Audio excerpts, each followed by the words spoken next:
شرور أنفسنا ومن سيئات أعمالنا من يهده الله فلا مضل له ومن يضلله فلا هادي له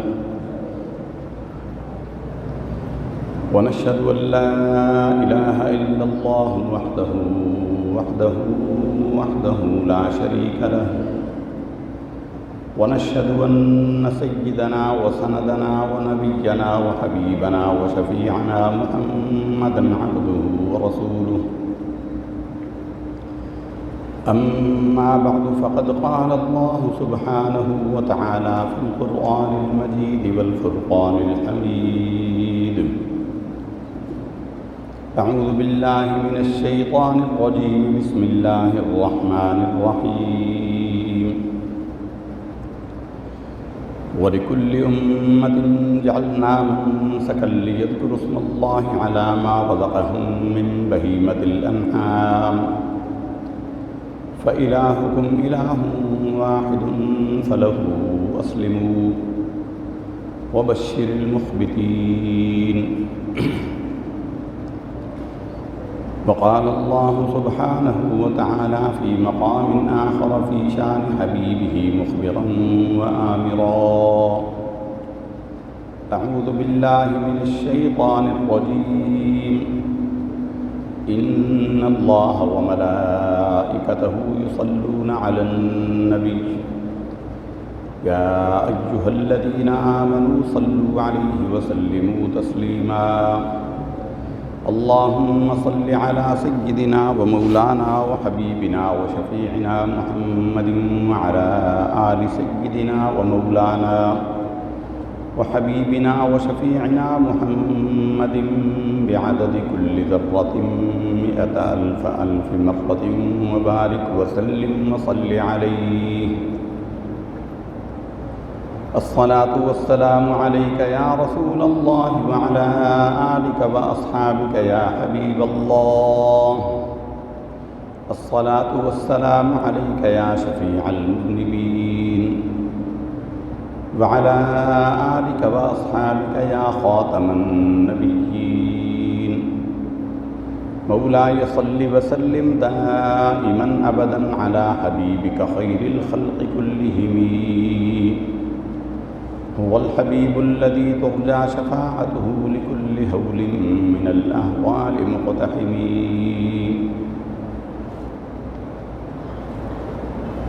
اللہ تعالیٰ کی حمد و ثنا اور اس کے حبیب تاجدار مدینہ حضرت سیدنا احمد المجتبیٰ محمد مصطفیٰ صلی اللہ علیہ وسلم کی بارگاہ بے کس پناہ میں ہدیہ درود و سلام کے بعد حضرات و سامعین، ماہ ذی الحجۃ الحرام پہلا عشرہ گزر رہا ہے، سال کے بہترین دن گزر رہے ہیں۔ ان دنوں کا اللہ کے ہاں بڑا مقام ہے اور بڑا مرتبہ ہے، اور سال کے 355 دن جو اسلامی کیلنڈر کے ہوتے ہیں ان میں سب سے منتخب دن یہی ہے۔ اور ان دنوں میں 9ویں ذی الحجۃ الحرام کا جو دن ہے، یوم عرفہ جسے ہم کہتے ہیں، اس کو دنوں میں وہی مقام حاصل ہے جو راتوں میں شب قدر کو حاصل ہے۔ اور اسی مہینے کی 10، 11، 12 یہ ایام نحر ہیں، قربانی کے دن ہیں، اللہ کی مہمانی کے دن ہیں۔ اس مہینے میں 5 دن ایام تشریق ہوتے ہیں اور 3 دن ایام نحر ہوتے ہیں، اور ایام تشریق 9ویں ذی الحجۃ الحرام یعنی اس سال انشاءاللہ منگل کے دن کی فجر کی نماز سے جمعہ کے دن عصر کی نماز تک 13 ذی الحجہ ہفتے کے دن، جمعہ کو تو 12 ہوگی، 10، 11، 12 اور ہفتے کے دن 13 ذی الحجہ یہ ایام تشریق ہیں، یعنی 5 دن ایام تشریق ہیں، 3 دن ایام نحر ہیں، 1 دن یوم عرفہ ہے۔ یہ لوگوں کو یاد رکھنا چاہیے۔ ہمارے زمانے کے اندر ایک جماعت نے، ایک فرقے نے اب یہ طریقہ شروع کر دیا ہے کہ 13ویں تاریخ کو بھی قربانی کرتے ہیں۔ بنس روڈ کی مسجد میں روڈ پر اونٹ قربان کرتے ہیں اور اپنی طرف سے ہر 3 ہیں، 10ویں، 11ویں اور 12ویں قربانیاں کی جاتی ہیں۔ ہمارے باپ ابراہیم علیہ السلام کی سنت ہے اور ہمارے نبی صلی اللہ علیہ وسلم کی سنت ہے، جس کو قیامت تک کے لیے لوگوں کے لیے چھوڑ دیا گیا۔ تو یہ 3 دن ہیں، 10ویں، 11ویں اور 12ویں۔ تیسرا جو چوتھا دن ہے ایام تشریق، وہ تشریق کا دن ہے، یعنی تکبیرات تشریق ان میں بولی جاتی ہیں عصر کی نماز تک۔ ورنہ یہ قربانی کا دن نہیں ہے، البتہ اللہ کی مہمانی کا دن ہے۔ سال کے وہ 5 دن جن میں روزہ رکھنا منع ہے، ان میں ایک دن یوم عید الفطر ہے اور 4 دن یہ ہیں، 10ویں، 11ویں، 12ویں اور 13ویں۔ یہ 4 دن اللہ کی مہمانی کے دن ہیں اور ان دنوں میں روزہ رکھنا جائز نہیں ہے، حرام ہے، لوگوں کو اس میں روزہ نہیں رکھنا چاہیے۔ سرکار دو عالم صلی اللہ علیہ وسلم نے فرمایا کہ یہ اللہ تعالیٰ کی طرف سے مومنین کی مہمانی کے دن ہیں۔ قربانی ہر امت کے اندر اللہ نے ایسے ہی لازم رکھی ہے جیسا کہ اللہ تعالیٰ نے روزے کو ہر امت کے اندر لازم رکھا ہے۔ قرآن مجید میں اللہ نے یہی ارشاد فرمایا کہ یہ روزوں کی فرضیت جو ہے، یہ ہم نے تمہارے لیے صرف کوئی سزا کے طور پر مقرر نہیں کی۔ کتب علیکم الصیام کما کتب علی الذین من قبلکم، روزے تم پر بھی ایسے ہی فرض کیے گئے جیسے تم سے پہلی امتوں پر فرض کیے گئے۔ ہر امت پر روزے فرض تھے۔ ایسے ہی فرمایا کہ وَلِكُلِّ أُمَّةٍ جَعَلْنَا مَنْسَكًا، ہر امت کے لیے ہم نے قربانی کا طریقہ مقرر کیا ہے۔ قربانی ہم اس کو بتاتے ہیں کہ اصل لفظ جو ہے وہ ہے قربان کرنا۔ ہمارے ہاں اردو میں یا اضافت لگا دی جاتی ہے اور اس کو قربانی کہہ دیا جاتا ہے۔ لفظ اصل میں جو لغوی اعتبار سے ہے وہ قربان ہی ہے۔ جیسے ہمارے ہاں حج کر کے آئے تو اسے حاجی کہتے ہیں، اصل لفظ حاج ہوتا ہے۔ حاج عربی میں حاج کہتے ہیں حج کرنے والے کو، ہمارے ہاں حاجی کہتے ہیں۔ اسی طرح ہمارے ہاں جس نے 1 سے زائد حج کیے ہوئے لوگوں نے اس کو بنایا ہوا ہے کہ الحاج لکھ دیں، اس کا مطلب یہ ہے کہ بہت حج کرنے والا۔ یہ غلط ہے، حاج ہی ہوتا ہے۔ جیسے نمازی ہی ہوتا ہے، 1 نماز پڑھ رہا ہو یا 5 نمازیں یا سال بھر کی نمازیں پڑھے، نمازی ہے۔ اسی طرح 1 حج کرے یا 50 حج کرے، حاج ہی کہلائے گا، جس کو ہمارے ہاں حاجی کہا جاتا ہے۔ الف لام معرفہ کی ہوتی ہے کہ خاص اس بندے کے لیے بتایا جا رہا ہے کہ یہ حاجی ہے، بس۔ لوگوں نے یہ بنایا ہوا ہے، خود یہ قاعدہ قرینہ بنایا ہوا ہے کہ الحاج کہا تو اس کا مطلب ہے بہت حج کیے ہوئے، یہ نہیں ہے۔ تو قربانی اصل لفظ قربان ہے، اور اللہ نے ارشاد فرمایا کہ یہ بھی ہر امت پر ہم نے فرض کیا ہے۔ جب سے آدم علیہ السلام دنیا میں آئے ہیں، اللہ نے تب سے قربانی کی سنت کو رکھا ہے، تب سے قربانی کی سنت کو قائم فرمایا ہے، تب سے قربانی کی جاتی ہے۔ قربانی کا مقصد کیا ہوتا ہے؟ کسی کا تقرب حاصل کرنا، کسی کا قرب حاصل کرنا۔ اس قرب حاصل کرنے کے عمل کو قربان کہتے ہیں، اس قرب حاصل کرنے کے جذبے کو قربان کہتے ہیں۔ اور اگر ہم بنظر غائب دیکھیں تو دنیا کے اندر، پوری زندگی کے اندر، انسانوں کے اندر معاملات میں بھی یہ قربانی ہم ہر لمحہ کر رہے ہوتے ہیں۔ کسی کی خوشی حاصل کرنے کے لیے، کسی کا قرب پانے کے لیے، کسی کی قربت حاصل کرنے کے لیے، کسی کی نگاہوں میں، کسی کے دل میں اپنی جگہ بنانے کے لیے، کبھی ہم اس کو وقت دے رہے ہوتے ہیں، کبھی اس کی خدمت میں پیسے ہدیہ کی صورت میں دے رہے ہوتے ہیں، کبھی کوئی تحفے دیتے ہیں۔ یہ دین فطرت ہے کہ جس کو کوئی تحفہ دیا جائے، تحفہ دیے جانے والے کے دل میں تحفہ دینے والے کی قدر اور محبت بیٹھ جاتی ہے۔ یہ دنیا کے اندر اللہ نے نظام بنایا ہے، یہ فطرت انسانی ہے، فطرت اسلامی ہے۔ اور کسی کے دل میں محبت پیدا کرنے کے لیے تحفہ دینا، یہ محبت کے پیدا کرنے کا ذریعہ بن جاتا ہے۔ جیسا کہ حدیث شریف کے اندر ہے، تحادو تحابو، تم ایک دوسرے کو ہدیہ دو تو اس سے تم ایک دوسرے سے محبت کرنے لگ جاؤ گے۔ تو یہ ہم ایک دوسرے کو جو وقت دیتے ہیں، کسی کا کوئی کام ہے، ہمارا کوئی کام ہے، کوئی صاحب ہمیں وقت دیتے ہیں، اس سے ہمارے دل میں اس کے لیے محبت پیدا ہو جاتی ہے کہ یار اس نے اپنا وقت ضائع کیا، ہمارے لیے قربان کیا، ہم اس سے محبت کرتے ہیں، ہم اس سے عزت کرتے ہیں۔ کوئی پیسہ ہدیے کی صورت میں کوئی کسی کی خدمت میں لائے تو اس سے اس کی خدمت میں اس کے دل میں، جیسے بادشاہوں کو ہدایہ دیے جاتے ہیں، ہدیے دیے جاتے ہیں، اب بادشاہوں کو ان کی حاجت نہیں ہوتی، بادشاہوں کے پاس پہلے بڑی دولت ہوتی ہے، لیکن جو ہدیہ لے کر آتا ہے حتیٰ کہ دعائیں بھی دیتا ہے، اس سے بادشاہ کے دل میں اس کی محبت پیدا ہوتی ہے۔ یہ انسانی فطرت کے اندر اللہ نے ودیعت فرمایا ہے۔ پہلے انسان جو دنیا میں آئے، آدم علیہ نبینا علیہ الصلاۃ والسلام، ہم سب کے باپ، ہم سب کے والد، جو دنیا میں تشریف لائے، ان کے ساتھ ہی اللہ تعالیٰ نے قربانی کا یہ ذریعہ ودیعت فرمایا، قربان کرنے کا یہ طریقہ ودیعت فرمایا۔ اللہ تعالیٰ کی رضا چاہنے کے لیے اس کی خدمت میں، اس کی بارگاہ میں، اس کے راہ میں کوئی شے پیش کر دینا، یہ قربانی ہے۔ غور کریں تو شہید کا سب سے بڑا درجہ ہی اس لیے ہے، شہادت کے لیے فرمایا گیا کہ ہر شخص مرنے کے بعد ایک مرحلے سے گزرنے کے بعد جنت میں داخل ہوگا، لیکن فرمایا کہ شہید کا خون زمین پر بہنے سے پہلے وہ مقام قرب کو پہنچ جاتا ہے اور وہ جنت میں پہنچ جاتا ہے۔ شہید فی سبیل اللہ، اللہ کے راستے میں جان دینے والا، جب وہ مرتا ہے تو مرتے ہی اس کو جنت میں کوئی شے داخلے سے نہیں روک سکتی سوائے قرض کے۔ قرض ایک ایسی چیز ہے، حق العبد ہے، جب تک وہ ادا نہ کرے وہ روکا رہتا ہے، ورنہ شہید ہوتے ہی پہلے کے سارے گناہ کیوں معاف ہو جاتے ہیں کہ اس نے رب کی بارگاہ میں اپنی جان قربان کی ہے، وہ بھی قربان ہے، وہ بھی قربانی کا ایک جذبہ ہے، اور اللہ کو اتنا پسند ہے کہ سب سے قیمتی چیز کسی انسان کے پاس جو ہو سکتی ہے دنیاوی متاع میں، وہ اس کی جان ہے، اور اس نے جان بھی راہ خدا میں خرچ کر دی۔ تو اسی چیز کی حقیقت کو بیان کرنے کے لیے قرآن مجید فرقان حمید میں اللہ نے اپنے حبیب صلی اللہ علیہ وسلم کو حکم فرمایا، وَاتْلُ عَلَيْهِمْ نَبَأَ ابْنَيْ آدَمَ بِالْحَقِّ، اے حبیب صلی اللہ علیہ وسلم، آدم کے دو بیٹوں کی بات ان کے سامنے تلاوت فرمائیے حق کے ساتھ، حق ٹھیک ٹھیک ان کے سامنے آدم کے دو بیٹوں کی قربانی کی بات ان کے سامنے بیان کریں۔ اذ قربا قربانا فتقبل من احدهما ولم يتقبل من الاخر، ایک کی انہوں نے جب وہ دونوں اپنی قربانیاں لے کر رب کی بارگاہ میں پہنچے تو ان میں سے ایک کی قربانی کو اللہ نے قبول فرما دیا اور ایک کی قربانی کو قبول نہیں فرمایا۔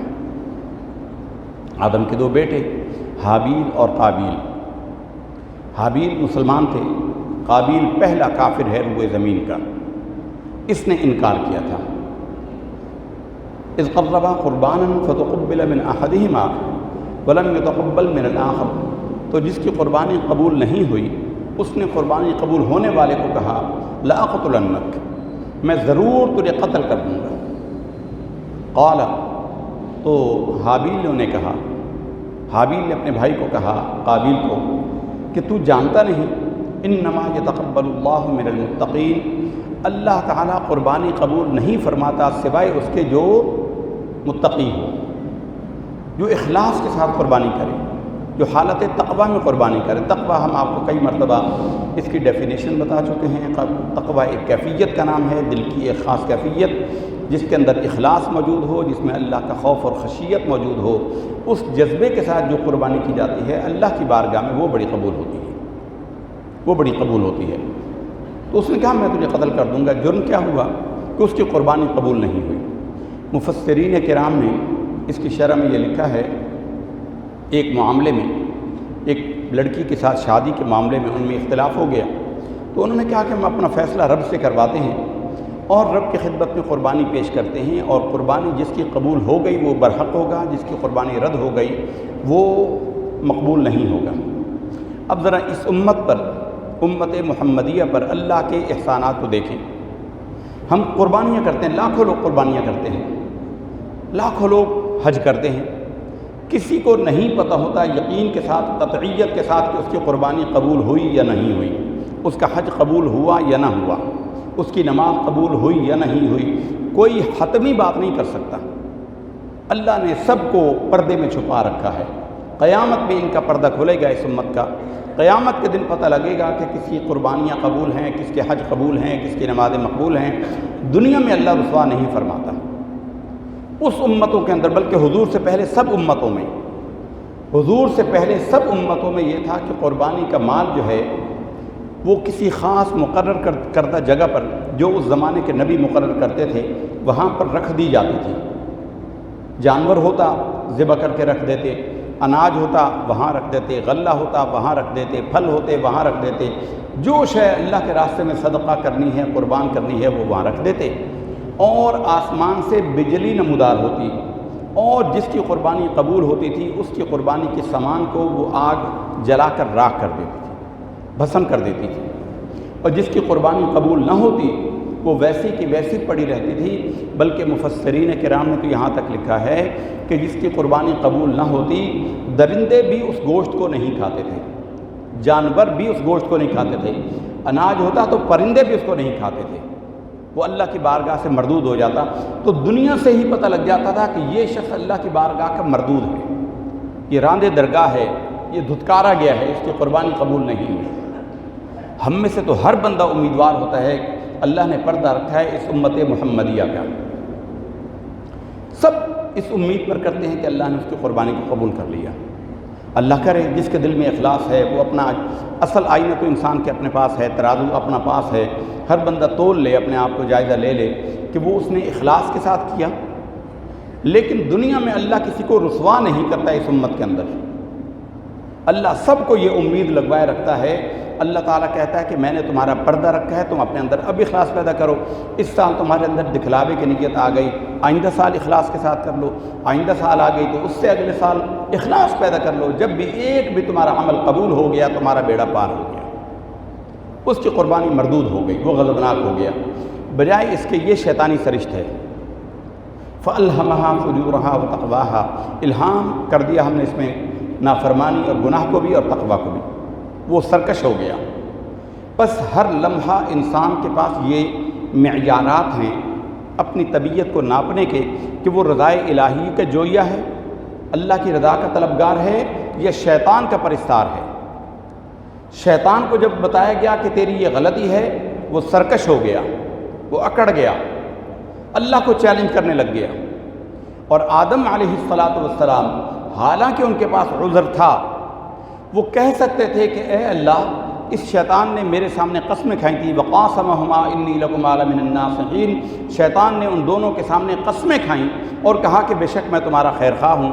تو وہ کہتے کہ اے اللہ، ہم تو یہ سوچ ہی نہیں سکتے تھے کہ کوئی بندہ تیری جھوٹی قسم کھائے گا۔ اب ہم میں سے کوئی بازار جائے اور دھوکہ کھا جائے، دکاندار جھوٹی قسمیں کھا کھا کر اس کو چیز دے دے اور وہ واپس آ کر اب بتایا کہ میں دھوکہ کھا گیا، میرا نقصان ہو گیا، لوگ کہیں گے کہ تو کیسا نادان آدمی ہے۔ وہ کہے گا یار میرا قصور نہیں ہے، اس نے قسمیں اتنی کھائی تھیں، یہ ایک عذر ہے، یہ عذر مقبول ہے۔ یا یار اس کا چہرہ بڑا نورانی تھا، چہرے پر بڑی داڑھی تھی، ماتھے پر بڑی محراب تھی، میں دھوکہ کھا گیا۔ ہمارے پاس عذر موجود ہوتے ہیں۔ آدم علیہ السلام کے پاس بھی یہ عذر موجود تھے، لیکن انہوں نے کیا کیا؟ فوراً سرنڈر کیا اور انہوں نے کہا ربنا ظلمنا انفسنا وان لم تغفر لنا وترحمنا لنکونن من الخاسرین۔ یہ سرنڈر کرنا، اللہ کی بارگاہ میں اپنے آپ کو گرا دینا، خالی ہاتھ جھک جانا رب کے حضور، کوئی عذر نہیں۔ فارسی میں کہتے ہیں عذر گناہ بدتر از گناہ، گناہ کا عذر پیش کرنا گناہ سے بڑا جرم ہے، گناہ سے بڑا گناہ ہے۔ فوراً سرنڈر کر دے، چونکے چنانچے کرنا، اگر اور مگر کرنا، یہ شیطان کا دروازہ کھولنا ہے، یہ نہ کرے۔ اللہ کو یہ شے پسند ہے۔ تو اس نے کہا بھائی تجھے پتہ نہیں ہے کہ اللہ تعالیٰ قربانی تو متقیوں کی قبول فرماتا ہے۔ تو یہ انہوں نے قاعدہ بتا دیا، کہا گیا کہ حابیل جو تھے وہ بکریاں چراتے تھے اور قابیل جو تھا وہ کھیتی باڑی کرتا تھا۔ دونوں نے اپنے اپنے مال میں جائزہ لیا۔ حابیل نے تو تلاش کیا کہ اللہ کے راستے میں قربان کرنا ہے، سب سے عمدہ جانور تلاش کروں، سب سے عمدہ بے عیب جانور تلاش کر کے اللہ کے راستے میں اللہ کے راستے میں قربان کروں۔ اور قابیل جو کھیتی باڑی کرتا تھا، اس نے اپنے غلے اور اناج کے اندر سے جو بدترین قسم کا غلہ تھا، جو ردی قسم کا غلہ تھا، جو ویسے بھی اس نے پھینک دینا تھا، اس نے وہ غلہ اکٹھا کیا اور اس کو رکھ دیا۔ فیصلہ وہیں ہو گیا تھا۔ دنیا میں اگر عقل ہوتی اسے تو سمجھ جاتا کہ میں نے اللہ کے لیے کیا شے پسند کی ہے، لیکن وہ نہیں سمجھا۔ اور پھر آسمان نے فیصلہ کر دیا، اللہ نے فیصلہ کر دیا اور اس کے بکرے کو قربانی کی آگ نے کھا لیا، آسمانی آگ نے کھا لیا، اور اس کا غلہ پڑے کپڑا رہ گیا، جس کو نے جانوروں اور پرندوں نے بھی منہ نہیں لگایا، پرندوں نے وہ دانہ بھی نہیں چگا۔ تو یہ سمجھ جاتا نہیں سمجھا، سرکش ہو گیا اور اس کو کہنے لگا کہ اچھا تیرے قربانی قبول ہو گئی، میری نہیں ہو، میں جھوٹا ہو گیا، اب میں تجھے چھوڑوں گا نہیں، میں قتل کروں گا۔ یہ جس کی فطرت کے اندر یہ سرکشی ہو، ہمارے اپنے لوگوں کے اندر بھی، سمجھ لیجیے کہ اس کے اندر شیطان نے ڈیرا ڈال دیا ہے۔ جو بندہ سرنڈر کرنا نہیں سیکھتا، سمجھ لے کہ اس پر شیطان کا قبضہ ہو گیا۔ سرنڈر کرنا ہمارے باپ کی سنت ہے، اللہ کے آگے سرنڈر کر دینا، اللہ والوں کے آگے سرنڈر کر دینا، یہ آدم ہمارے باپ کی سنت ہے۔ اور اکڑ جانا اور پہلے سے زیادہ سرکشی کرنا یہ شیطان کا طریقہ ہے۔ اب یہ ترازو اللہ نے ہر بندے کو دے دیا، فرما دیا کہ تجھے پتہ نہیں ہے، انما یتقبل اللہ من المتقین، اللہ تو متقیوں کی قربانی ہی قبول فرماتا ہے۔ تو یہ ہمیں ترازو دیا گیا ہے، یہ ایک ایک بات میں، یہ قصے کہانیاں نہیں ہیں، یہ قرآن کتاب ہدایت ہے، اور ہمارے لیے اس میں ہدایت کے بے شمار سبق موجود ہیں۔ قال انما يتقبل الله من المتقین لئن بسطت الی یدک لتقتلنی ما انا بباسط یدی الیک لیقتلک، اگر تو قتل کرنے کے لیے میری طرف ہاتھ بڑھائے گا تو بھی میں اپنا ہاتھ تیرے قتل کے لیے نہیں بڑھاؤں گا۔ تو زیادتی کرے گا تو میرا بھائی ہے، تو زیادتی کرے گا تو یہ مت سوچ کہ میں تیری طرف ہاتھ بڑھاؤں گا، بلکہ میں چاہوں گا کہ تیرا اور میرا گناہ، دونوں کے گناہ تیرے سر ہو جائیں۔ اور پھر اس نے ان کو قتل کر دیا، بڑا لمبا واقعہ ہے۔ تو اس میں ایک پرنسپل بتایا گیا ہے قربانی کا، یا ہر عبادت کا، کہ اخلاص کے ساتھ اللہ تعالیٰ کے بارگاہ میں عمل مقبول ہوتے ہیں۔ اگر اس میں ذرا سی ریاکاری، ذرا سی مال کی محبت اللہ تعالیٰ کے اوپر انسان کے غالب ہو جائے تو وہ بارگاہ الہیہ میں مردود ہوتا ہے، رد ہوتا ہے۔ اس کے اندر فلسفہ یہ ہے، جس کو صوفیاء کثرہم اللہ تعالیٰ فرماتے ہیں، اللہ تعالیٰ پہلی پرائرٹی پر ملتا ہے، اللہ فرسٹ پرائرٹی پر ملتا ہے۔ آپ دنیا میں دیکھ لیجئے، کوئی شخص ایک مرتبے والا، ایک مقام والا، وہ بیٹھا ہوا ہو، کوئی شخص وہاں سے گزرے اور ملنے آ جائے اور کہے کہ جی میں نکلا تو تھا سودا سلف لینے، لیکن آپ کو دیکھا تو میں آپ کے پاس آ گیا ملنے، تو وہ جو مرتبے والا شخص ہے وہ اس پر ناراض ہوگا، غضبناک ہوگا، اس کے دل میں غصہ آئے گا، اچھا جا تو اور جگہ رہا تھا، میرے پاس ایسے ہی آ گیا، چلتے چلتے میں ایسا فالتو ہوں کہ دیکھا تو آ گیا، جا تو اور کام کو رہا ہے۔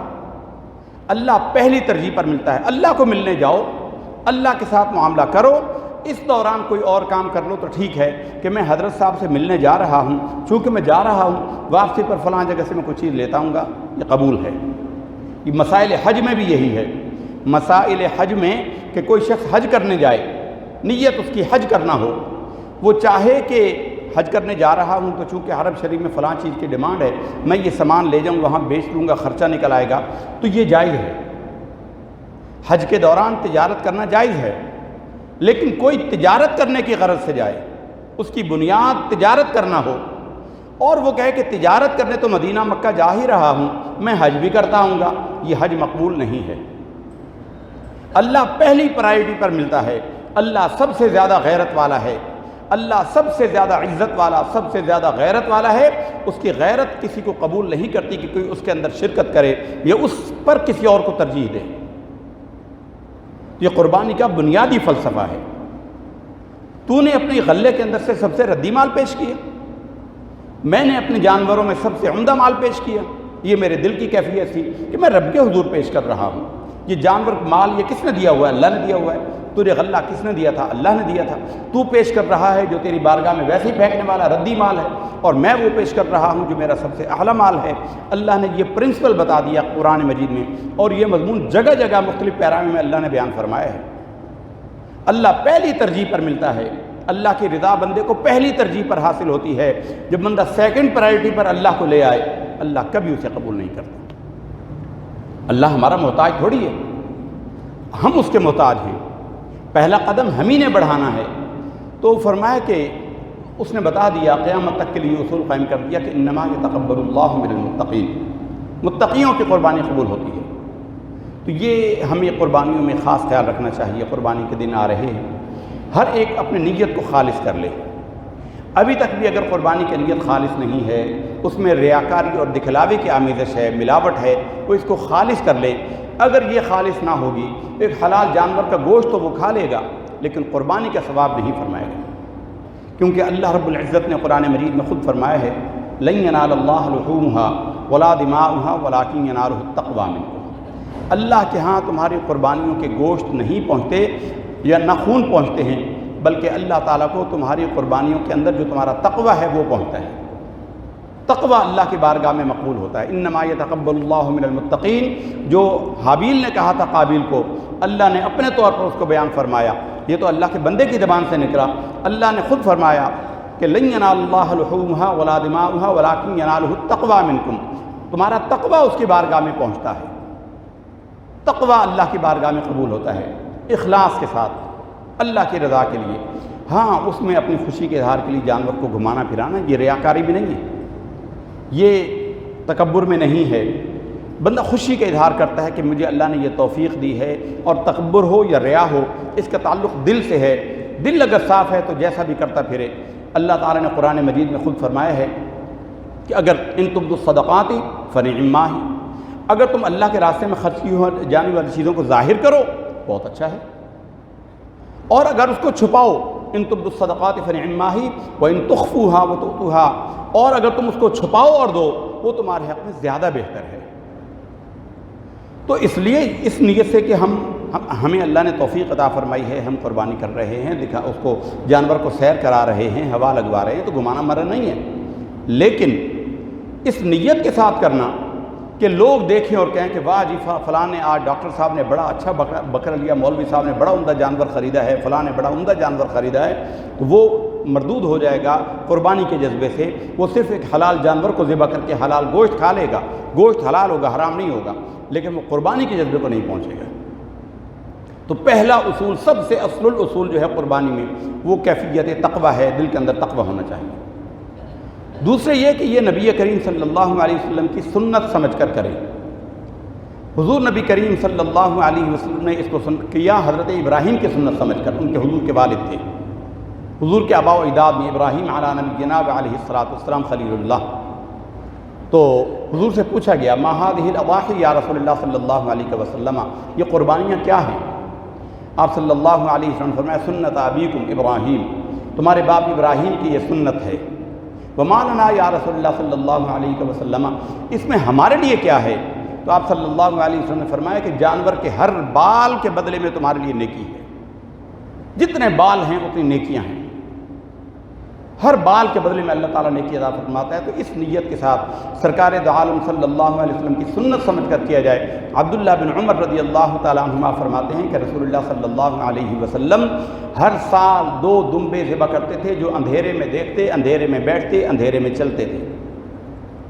تو اس کا مطلب شارحین حدیث نے یہ بیان فرمایا ہے کہ اس کی آنکھوں کے گرد سیاہ حلقے ہوں، اور اس کے ٹانگیں جو ہیں گھٹنوں سے نیچے کالی ہوں، اور اس کے پیٹ کا نچلا حصہ کالا ہو۔ ایسا دمبا یا مینڈھا اللہ کے حبیب صلی اللہ علیہ وسلم کو بڑا پیارا لگتا تھا، کیونکہ دیکھنے میں ایسا جانور بڑا خوبصورت لگتا ہے، تو حضور اس کو پسند فرماتے تھے۔ انس بن مالک رضی اللہ تعالیٰ عنہ فرماتے ہیں کان رسول اللہ صلی اللہ علیہ وسلم یضحی بکبشین وانا اضحی بکبشین، رسول اللہ صلی اللہ علیہ وسلم ہمیشہ 2 دمبے ذبح کیا کرتے تھے، میں بھی 2 ہی دمبے ذبح کیا کرتا ہوں۔ ایک دمبا اپنی طرف سے حضور کرتے، اور ایک اپنی تمام امت کی طرف سے کرتے تھے، تمام امت کے ان لوگوں کی طرف سے جو قربانی کی استطاعت نہیں رکھتے۔ تو امت کے لیے بھی مولا علی شیر خدا رضی اللہ تعالیٰ عنہ فرماتے ہیں کہ رسول اللہ صلی اللہ علیہ وسلم نے مجھے حکم دیا کہ علی تم ہمیشہ 2 دمبے ذبح کرنا، ایک اپنی طرف سے اور ایک میری طرف سے۔ حضور کے خونی رشتہ دار تھے نا، اس لیے حضور نے ان کو فرمایا ہے۔ بعض لوگ اس سے یہ سمجھتے ہیں کہ باقیوں کا حضور سے تعلق علاقہ نہیں تھا، بہت سارے لوگ اس کو الگ الگ رنگ پہناتے ہیں۔ مولا علی شیر خدا رضی اللہ تعالیٰ عنہ حضور کے خون کے بھائی تھے، چچا داد بھائی تھے، بنو ہاشم سے تھے، باقی حضور کے بنو ہاشم میں یہ لوگ نہیں تھے۔ حضور نے ان کو فرمایا تھا، یہ حضور کے پروردہ تھے، حضور کا ان کے اوپر حق تھا، حضور نے اس لیے ان کو فرمایا، حضور کے لیے بمنزلہ اولاد کے تھے، تو حضور نے اس لیے ان کو فرمایا کہ علی ہمیشہ 2 دمبے ذبح کرنا، ایک میری طرف سے ایک اپنی طرف سے۔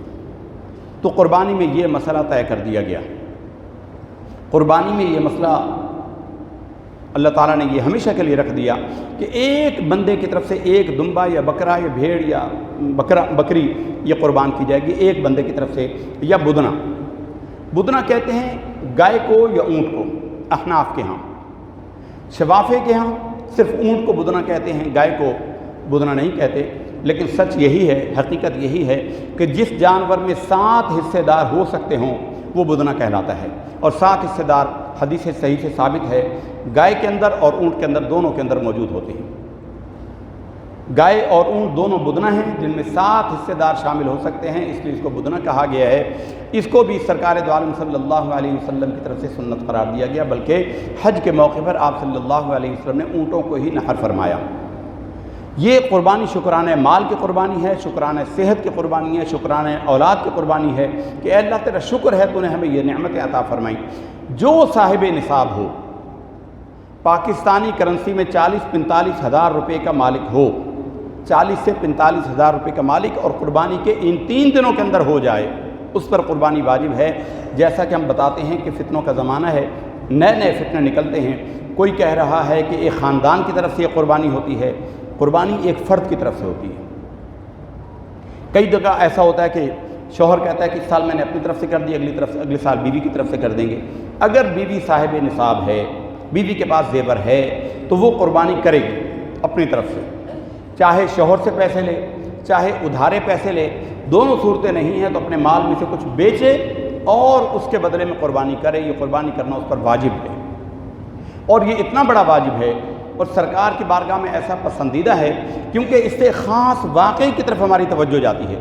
تو حضور نے فرمایا کہ جو قربانی کرنے کی استطاعت رکھتا ہو اور قربانی نہ کرے، اسے چاہیے کہ ہماری عیدگاہ کے قریب ہی نہ آئے۔ یعنی حضور کی ناراضی کا اندازہ لگا لیجئے، حضور فرماتے ہیں جو ہماری عیدگاہ کے قریب نہ آئے جو قربانی نہ کرتا ہو۔ بیٹا ہے، اگر بیٹے کا الگ اکاؤنٹ ہے، الگ رہتا ہے، الگ خرچہ ہے، اگر بیٹا تنخواہ لاتا ہے، باپ کو دے دیتا ہے، گھر کا انتظام باپ ہی کے ہاتھ میں، پھر ایک کی قربانی ہوگی باپ کی طرف سے۔ ماں کا الگ نصاب ہے تو پھر ماں کی قربانی الگ ہوگی۔ لیکن اگر کوئی ایک ہے، وہ الگ ہے، بیٹا ہے یا بیٹی ہے وہ الگ ہے، اس کے الگ اثاثے ہیں، تو اس پر الگ قربانی واجب ہوگی کہ قربانی کے ضمن میں۔ اور یہ یاد رکھیے، اللہ کے راستے میں مال دینے سے بڑھتا ہے، مال کم نہیں ہوتا۔ جنہوں نے قربانیاں پچھلے سال کی ہیں وہ بتائیں کہ کیا اللہ نے ان کو مال میں کمی کی؟ اس سال وہ نہیں کر سکتے، حالانکہ دن بدن مہنگائی افزوں ہو رہی ہے، فزوں تر ہو رہی ہے، بڑھتی جا رہی ہے، لیکن اللہ تعالیٰ توفیق پھر بھی دیتا ہے۔ یہ اللہ کے رسول صلی اللہ علیہ وسلم کے فرمان کا ہماری آنکھوں دیکھا یہ احوال ہے کہ مال بڑھتا ہے، کم نہیں ہوتا۔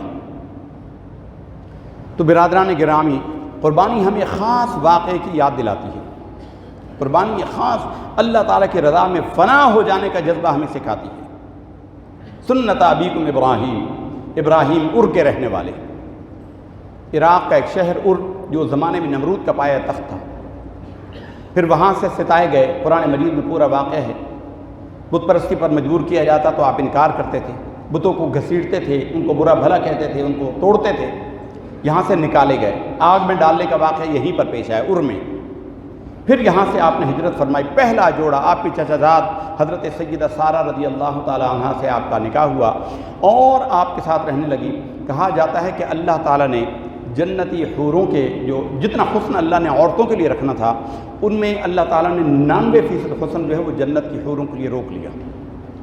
ایک حصہ جو ہے وہ ہماری ماں حضرت حوا کو دیا، ہماری ماں حضرت حوا رضی اللہ تعالیٰ عنہ کو دیا، اور اس کے پھر 100 حصے کیے، اور 100 حصوں میں سے 99 حصے حضرت سارہ کو عطا کیے گئے۔ جیسے مردوں میں حضرت یوسف علیہ نبی جناب علیہ السلام کا حسن جو ہے وہ ایک معجزہ ہے، ایسے ہی خواتین میں ہماری ماؤں میں سب سے زیادہ حسین حضرت سارہ تھی، حضرت ابراہیم کے چچا زاد، ان کے ساتھ نکاح ہو گیا۔ جب آپ یہاں سے نکلے، ہجرت فرمائی، روئے زمین پر یہ پہلا جوڑا ہے جنہوں نے اللہ کے راستے میں ترک وطن کیا۔ حضرت سارہ اور ابراہیم ان دونوں نے ہجرت کی۔ حضرت ابراہیم نے وقت روانگی اپنے بھتیجے حضرت لوط کو ساتھ لیا اور شام پہنچے۔ شام کے خاص اس علاقے میں جو آج فلسطین کہلاتا ہے، وہاں پر آپ پہنچے، وہاں پر آپ نے سکونت اختیار کی، اور اس کے بعد ایک اور اپنے بھتیجے حضرت لوط کو پاس کی 2 آبادیاں تھیں، آمورہ اور صدوم، ان بستیوں میں بھیجا۔ وہاں یہ بڑی لڑکوں کے ساتھ بدفعلی کی بہت بڑی لعنت وہاں موجود تھی، ان کے لیے حضرت لوط مبعوث کیے گئے، وہ ایک الگ واقعہ ہے، اور وہ اردن کے قریب پڑتا تھا۔ تو حضرت ابراہیم ایک دفعہ مصر کو تشریف لے کر گئے، اپنی بیوی کے ساتھ ہجرت فرما رہے تھے، تبلیغ کے لیے جاتے تھے۔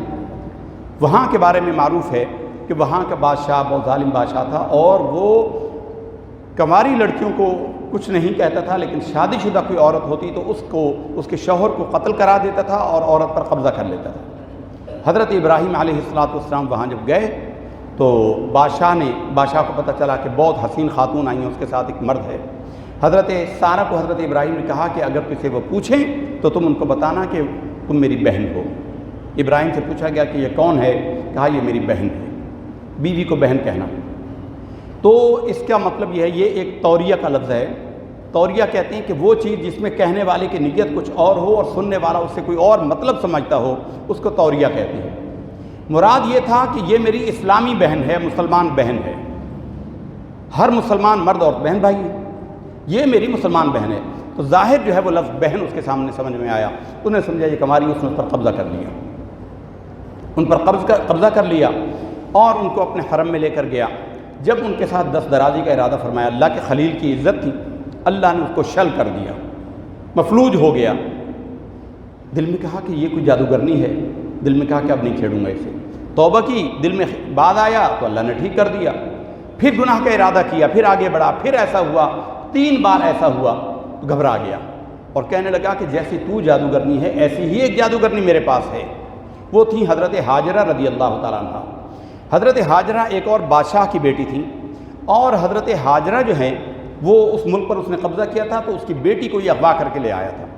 حضرت ہاجرہ بھی بہت صالحہ خاتون تھی، بہت نیک خاتون تھی، یہ مصر کی رہنے والی تھی، قبطیہ تھی۔ تو وہ اس کے پاس تھیں، پہلے اس کے ساتھ بھی یہی ماجرا ہوتا تھا کہ جب اس کے ساتھ گناہ کا ارادہ کرتا تو پتھر کا ہو جاتا، جیل میں ڈال رکھا تھا۔ اس نے کہا ایک جادوگرنی پہلے سے موجود ہے، اس کو بھی لے جاؤ۔ حضرت ابراہیم کے حوالے دونوں کو کیا، یہ چلے گئے۔ عمر مبارک 90 سال ہو گئی، اولاد نہ ہوئی، بعض روایات میں 80 سال، بعد میں 90 سال۔ تو حضرت سارہ نے خود حضرت ہاجرہ سے آپ کا نکاح کروا دیا، حضرت ہاجرہ سے نکاح کروا دیا، اور اس سے اللہ تعالیٰ نے بڑھاپے میں بیٹا عطا فرمایا۔ 90 سال میں آپ کا پہلا بیٹا ہوا، 90 سال عمر ظاہری کے اندر آپ کا پہلا بیٹا اسماعیل ہوا۔ اسماعیل عبرانی زبان کا لفظ ہے اور اس کو عربی میں معرب کیا گیا ہے، مراد اس کا ہے اسماعیل۔ اسماعیل، اسمع کا مطلب ہے سن لے یا سن لی، ایل بمعنی اللہ، یعنی دعائیں کرتے تھے کہ اللہ بیٹا عطا فرما، اللہ بیٹا عطا فرما، تو اللہ نے ان کی دعا کو سن لیا تو ان کا نام ہی یہ رکھ دیا کہ یہ وہ جس کے لیے اس کے رب نے دعا اس کی سن لی۔ ایل عبرانی زبان میں اللہ کو کہتے ہیں، یہ جو جبرائیل، میکائیل، اسرافیل میں ایل ہے لفظ، یہ اللہ کے لیے ہے۔ تو اللہ نے ان کی دعا کو سن لیا اور اللہ نے ان کو بیٹا عطا فرمایا۔ جب بیٹا ہوا تو حضرت ظاہری اعتبار سے حضرت سارہ کی غیرت جاگی اور انہوں نے کہا اس کے زیادہ متوجہ ہو گئے، تو ان کو عیبدار کرنے کے لیے حکم دیا کہ اس کے کان اور ناک چھید دیے جائیں، ناک اور کانوں میں سوراخ کر دو۔ اللہ تعالیٰ کا حکم تھا، اللہ تعالیٰ کی منشا تھی۔ ظاہراً حضرت سارہ نے کہا، حضرت ابراہیم نے ایسا ہی کیا، انہوں نے ان کے اندر چاندی یا سونے کے کچھ زیور پہن لیے ان سوراخوں میں۔ یہ حضرت ہاجرہ کی سنت چلی آ رہی ہے خواتین کے اندر کان اور ناک چھدوانے کی۔ اس سے ان کا حسن اور بڑھ گیا، اس سے ان کے اندر کشش اور بڑھ گئی۔ تو حضرت سارہ، وہ جو ایک خواتین میں غیرت ہوتی ہے دوسری بیوی کے معاملے میں، انہوں نے کہا کہ اس کو لے جاؤ یہاں سے کہیں دور چھوڑاؤ، بیٹے سمیت، چھوٹا سا بچہ تھا، شیر خوار بچہ تھا۔ حضرت ابراہیم علیہ السلام ان کو لے کر چلے۔ اللہ تعالیٰ کی طرف سے وحی آئی کہ میری رضا یہی ہے، میں چاہتا ہوں کہ ان کو خاص توکل کا سبق سکھاؤں۔ اے ابراہیم، جو یہ کہہ رہی ہے وہ میرا ہی حکم ہے، تو لے جائیں۔ تو ابراہیم ان کو لے کر گئے واد غیر ذی زرع عند بیتک المحرم، بیت محرم کے پاس، بیت اللہ شریف کے پاس، اس عزت والے مقام پر لے گئے۔ اب یہاں یہ سوال ہوتا ہے، بہت سارے لوگوں کے ذہنوں میں یہ سوال پیدا ہوتا ہے کہ بیت اللہ تو بعد میں حضرت ابراہیم نے بنایا، تو عند بیتک المحرم کیسے ہوا؟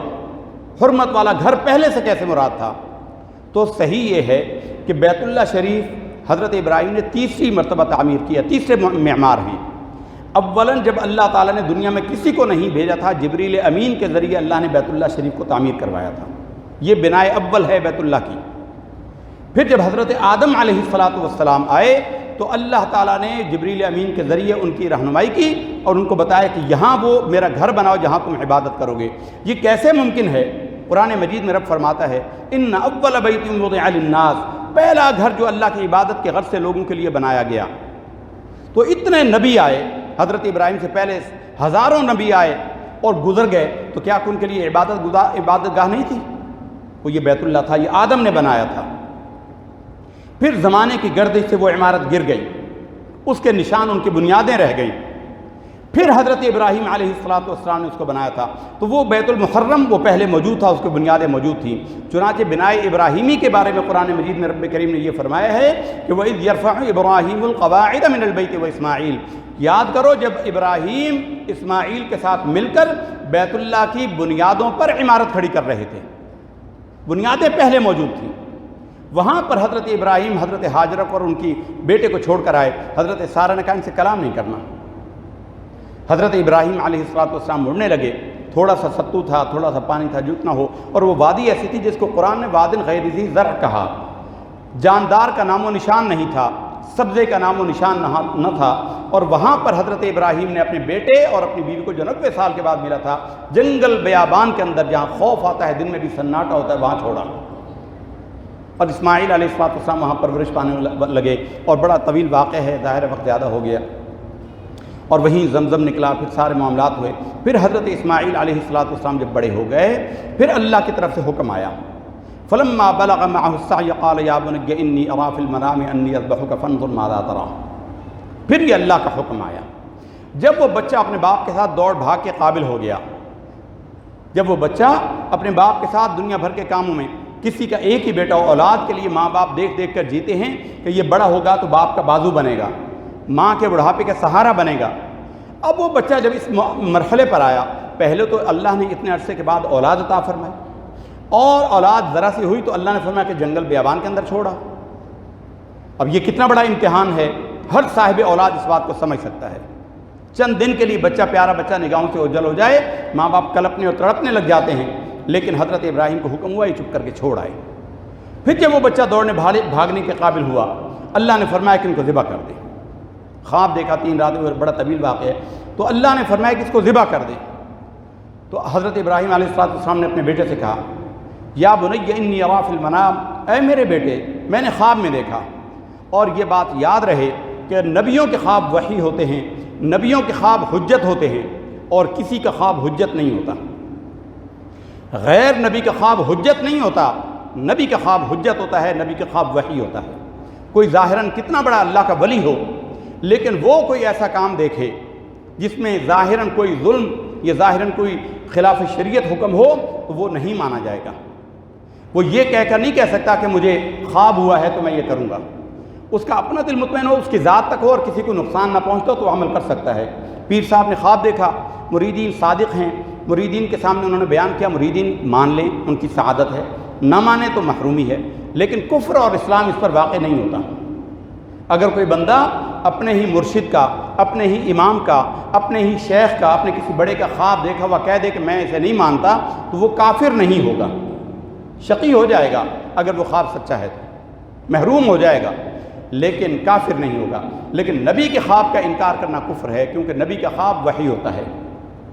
اور آج بھی مومنین کے جو سچے خواب ہیں، نبی کریم صلی اللہ علیہ وسلم نے ارشاد فرمایا کہ لا تبقى من النبوت الا المبشرات، کہ نبوت میں سے کچھ باقی نہیں ہے سوائے مبشرات کے۔ مبشرات، مبشر کی جمع یعنی خوشخبریاں۔ پوچھا یا رسول اللہ مل مبشرات، خوشخبریاں کیا ہیں؟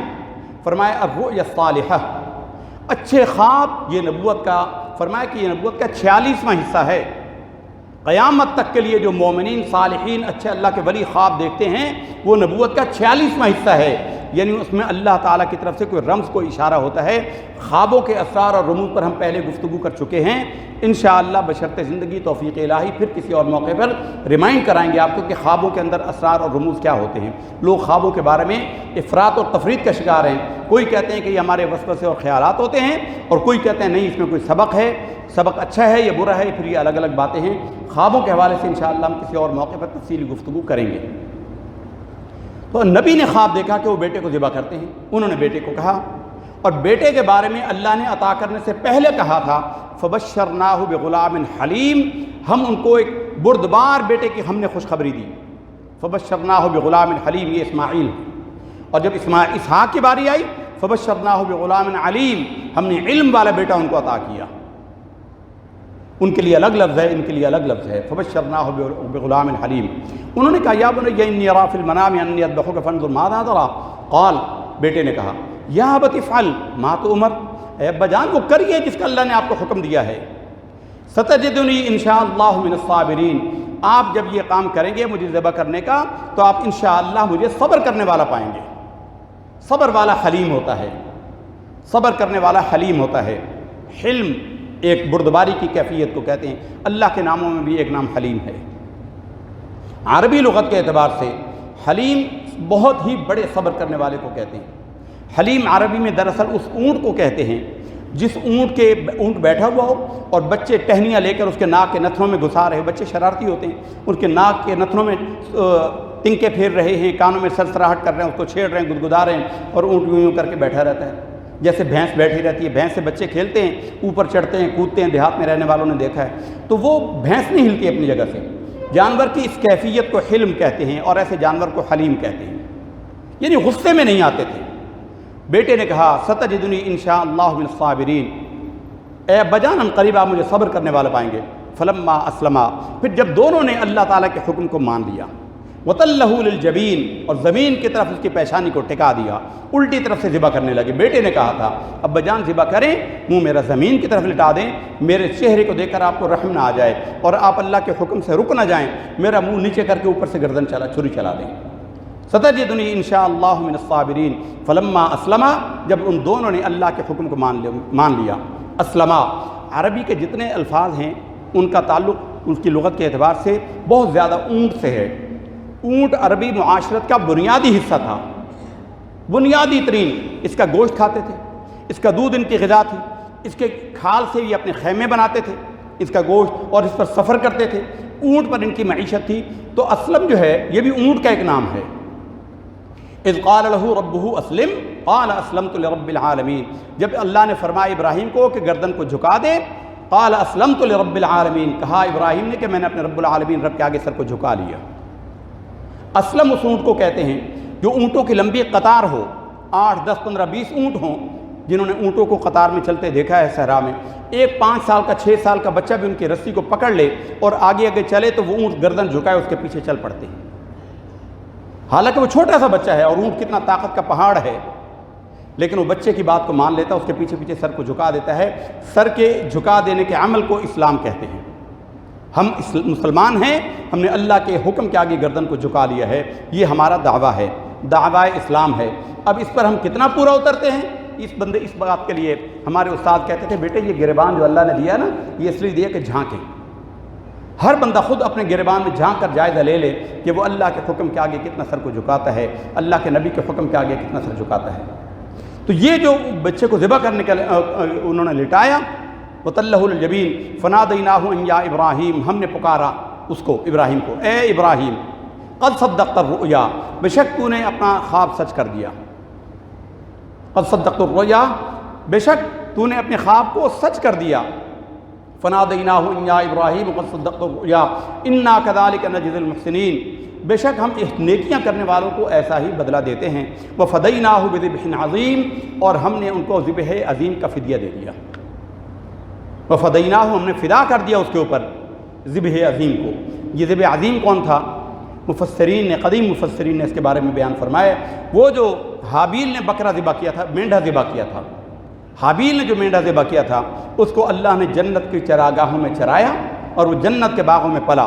جب اللہ نے ابراہیم علیہ السلام کے امتحان لے لیا اور وہ سچے ہو گئے، اللہ نے وہ مینڈھا جو آسمانوں پر رکھا ہوا تھا وہ اللہ نے زمین پر بھیجا، اور ابراہیم نے جب وہ چھری چلائی، پہلے تو چلتی نہ تھی، جب چھری چلی اور آنکھوں سے پٹی کھولی تو دیکھا کہ نیچے دمبا ذبح ہوا پڑا ہے۔ وَفَدَيْنَاهُ بِذِبْحٍ عَظِيمٍ وَتَرَكْنَا عَلَيْهِ فِي الْآخِرِينَ سَلَامٌ عَلَىٰ إِبْرَاهِيمَ، پیچھے والوں کے لیے ہم نے اس کو چھوڑ دیا، یہ سنت ہم نے بنا دی بعد والوں کے لیے قیامت تک کے لیے۔ وَتَرَكْنَا عَلَيْهِ فِي الْآخِرِينَ، بعد والوں کے لیے ہم نے اس کو چھوڑ دیا، اس عمل کو، اس سنت کو چھوڑ دیا کہ وہ سارے اس کو کریں۔ سلام علی ابراہیم کذالک نجزی المحسنین انہ من عبادنا المؤمنین وبشرناہ باسحاق نبیا من الصالحین۔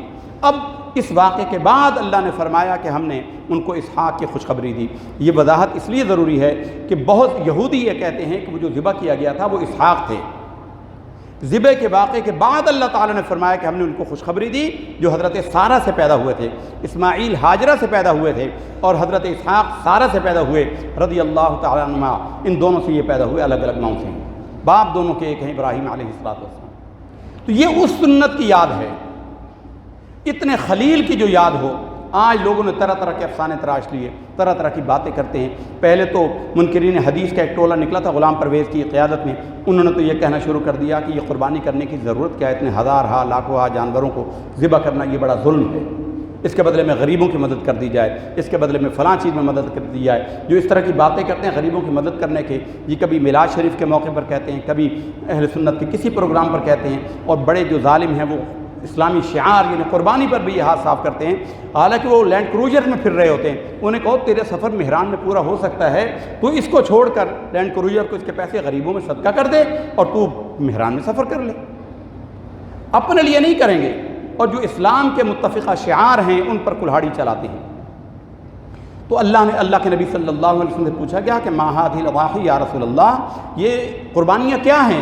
فرمایا سنت ابیکم ابراہیم، تمہارے باپ ابراہیم کی سنت ہیں۔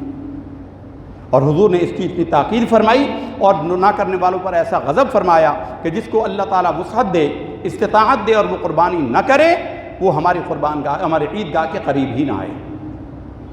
تو وقت آ رہا ہے، بنیادی چیز ایک ہی ہے، اخلاص، اور حتی الامکان کوشش کرنا چاہیے کہ اپنے جانوروں کی قربانی کے وقت اس کے پاس ٹھہرا جائے۔ حضور نبی کریم صلی اللہ علیہ وسلم نے اپنی صاحبزادی شہزادی کونین سیدہ رضی اللہ تعالی عنہا کی طرف سے جب قربانی کرنے لگے تو فرمایا کہ بیٹی اپنی قربانی کے جانور کے پاس آ جاؤ، تمہاری قربانی کا جانور زمین پر گرنے سے پہلے اللہ کی بارگاہ میں مقبول ہو جاتا ہے۔ تو کوشش کرنی چاہیے، لیکن بہرحال آج کل اجتماعی قربانی کا ہے تو ہر بندہ نہیں جا سکتا، لیکن جو اپنے گھر میں کرواتے ہیں ان کو چاہیے کہ وہ پاس رہیں۔ قربانی کے جانور کے پاس رہنا، اللہ کی بارگاہ میں اپنی چیز پیش کرنے کا وقت ہے، اس وقت پیش ہوں۔ وہ جانور اپنی جان تمہارے لیے دے رہا ہے، وہ جانور اپنی جان قربان کر رہا ہے تمہارے لیے، اور تمہارے لیے پل صراط کی سواری بننے والا ہے۔